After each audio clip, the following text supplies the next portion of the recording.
Lubos-lubos din na pasasalamat ng mga driver ng mga pampublikong sasakyan sa Navotas. Ngayong makakapag-avail na rin sila ng abot-kayang bigas. Mula sa 20 bigas meron na program ng pamahalaan. Malaking ginhawa raw yan, lalo na ngayong mataas ang bilihin. Si Denise Osorio sa sentro ng balita. Ramdam na ramdam sa Navotas City ang 20 bigas meron na program ni Pangulong Ferdinand R. Marcos Jr. para sa transport sector. Nasa 1,001 na transport workers ang beneficiaries na makakakuha ng hanggang 10 kilo ng bigas bawat buwan sa Philippine Fisheries Development Authority sa Navotas. Tulad ni Manuelito Bartolome na minsan hindi kasya ang kita para makabili pa ng sapat na ulam dahil sa mahal ng bigas, ngayon mababawasan na ang buwanan niyang ginagawa gastos para sa bigas. Ay pambili rin ng yung pang-ulam din at pang araw-araw na pangailangan sa bahay. Nagpapasalamat naman ang Tricycle Operators and Drivers Association ng Dagat-Dagatan dahil sa malaking tulong binibigay ng 20 bigas meron na program. Malaking magiging tulong po sa amin ito dahil po pwede po naming magamit po ito sa ibang bayarin or dagdag sa pagkain sa aming pamilya. Dagdag ulam o mga gastusin sa aming pamilya. Kasama rin sa makaka-avail ng murang bigas ang mga tsuper ng bus, pati na ang mga transport operators.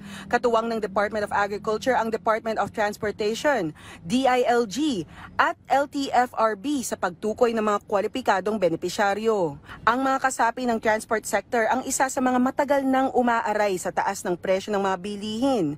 Sinisiguro naman ng DA na hindi lang ito basta pamimigay ng murang bigas, kundi isang hakbang para labanan ang gutom. Well po, ito po ibibigyan namin po para sa ating mga ating transport sector na sila po talaga po ay nagdadala po sa ating mga empleyado po, sa ating mga kasamahan po dito po. Kaya po ang namin na maganda pong beneficiaries po natin may bigyan andito po sa ating mga transport sectors. Dagdag pa ni Atayde, lahat ng transport sector sa iba't ibang siyudad ay unti-unting magkakaroon ng 20 pesos na bigas kasunod ng improvement sa local rice production. Well, meron din susunod ng mga rollout areas. I think Manila, number 1, no? Manila, Mandaluyong, and other cities po, major cities po, bibigyan natin. Binigyang diin ni Mayor John Ray Tiangco ang kahalagahan ng bigas sa bawat pamilyang Pilipino, simula sa almusal hanggang sa hapunan. Nakahanda ito sa hapagkainan. Kung kaya't sinisiguro ni Tiangco na magiging patas ang pag-distribute nito sa mga benepisyaryo.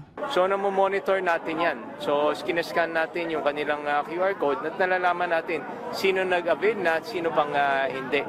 Para naman mapagbigyan lahat. Kasi kung same person o same family lang yung parating kukuha, kawawa naman yung iba.